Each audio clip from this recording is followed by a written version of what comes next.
बीडमध्ये 1222 शस्त्र परवानाधारक कुणाच्या वरदहस्तानं अंजली दमानिया यांच्याकडून धक्कादायक आकडेवारी ट्विट करत सवाल. वाल्मिक कराडच्या गँगमधील दोघांच्या नावाचा उल्लेख, अटक करण्याची ही मागणी.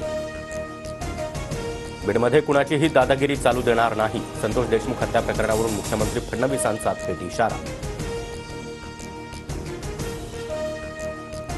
वाल्मिक कराडला खंडणीच्या गुन्ह्यासह हत्या प्रकरणात तुरुंगात टाका. हत्या प्रकरणातील आका लवकर आत गेला पाहिजे, आमदार सुरेश धस यांची मागणी.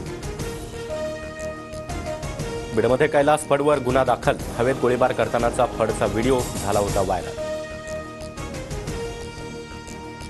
नाराज छगन भुजबळ कुटुंबासह परदेश दौऱ्यावर जाणार. परदेश दौऱ्यावरून परतल्यानंतर पुढील भूमिका मांडणार. आमदार आदित्य ठाकरे यांचं मुख्यमंत्री देवेंद्र फडणवीसांना पत्र. राजकीय पोस्टर्स, बॅनर्स आणि होर्डिंग्जवर बंदी घालण्याचं आवाहन. बेकायदा बॅनर न लावण्याचा निर्णय घेण्याची मागणी.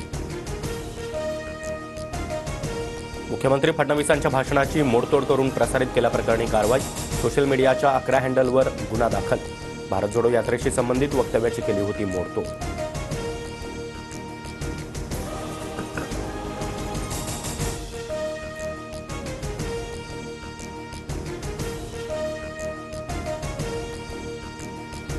मुख्यमंत्री फडणवीसांकडून मेट्रोच्या कामाला गती देण्याचा प्रयत्न. राज्य सरकारकडून राज्यातील मेट्रो प्रकल्पांसाठी भरघोस निधी.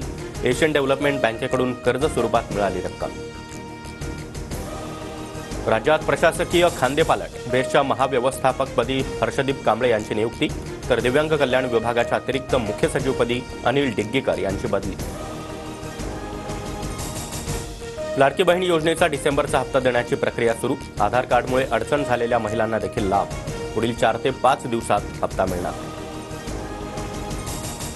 राहुल गांधी थेट भाजी मंडईत. महागाईवरून केंद्र सरकारला घेरलं. लसूण 40 वरून 400 रुपयांवर. मात्र सरकार कुंभकर्णासारखं झोपलंय. राहुल गांधींचा हल्लाबोल. आठवडाभरात कांदा किलोमागं 20 ते 25 रुपयांनी स्वस्त. आवक वाढल्यानं आठवडाभरात कांद्याच्या दरात मोठी घट.